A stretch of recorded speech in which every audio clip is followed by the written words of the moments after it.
जय श्री राम। आज मुख्यमंत्री मोहन चरण माझी समस्त एक खुशी खबर प्रकाश करछन्ते। तेबे आज राज्य में लागू है 35 टंकिया भत्ता। तेबे चलतु आज जानिनबा केउ मानकु 35 टंका भत्ता प्रदान करागला और किपरि प्रभाव प्रदान करागला। तेबे मु प्रभात आपनको स्वागत करुछि मोर यूट्यूब चैनल को नुआ आसिथारु वीडियो को लाइक शेयर सब्सक्राइब करी पाखे था बेल आइकन को प्रेस कर दियंतु। आज समस्त गोटे खुशी खबरटे अच्छी। वयस्क भत्ता 35 टंका को वृद्धि, सामाजिक सुरक्षा वर्धित भंटा बांटिले मुख्यमंत्री मोहन चरण माझी। तो आज राज्य में 35 टंका भत्ता को प्रदान कर मुख्यमंत्री मोहन चरण माझी। तेबे केउठार से प्रदान कले एवं केउ मानक प्रदान कर जानिनबा। तेबे आपण मैंने देखिपे एणिकी वयस्क को मिल 35 टंकार भत्ता। एणिकी वयस्क को मिले 35 टंका भत्ता। वर्धित पेंशन शुभारंभ कले मुख्यमंत्री मोहन चरण माझी केन्दुझर जिला धरणीधर विश्वविद्यालय पड़िया शुभारंभ कर मोहन चरण माझी।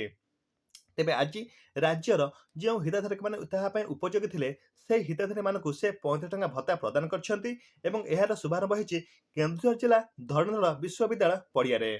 तेबे आपण देखिपे स्क्रीन पर 80 वर्ष ऊर्ध्व हिताधिकारी भिन्नक्षम को मिल वर्धित भत्ता। कार्यक्रम में 80 वर्ष ऊर्ध्व हिताधिकारी और भिन्नक्षम को सामाजिक सुरक्षा वर्धित भत्ता बांटिले मुख्यमंत्री मोहन चरण माझी। जो आम जो राज्य सरकार अच्छा से कहते कि जो मानक 80 वर्ष ऊर्ध्व एवं जो मैंने 80% रु अधिक भिन्नक्षम होती से हिताधिकारी मानक आमर 35 टंका भत्ता प्रदान करा जिवो। तेबे से तांकर कथा रखिछंती एवं आमर जो जनवरी 15 तारिख ठारू आमर कौन कर 35 टंका भत्ता तांको प्रदान करछंती।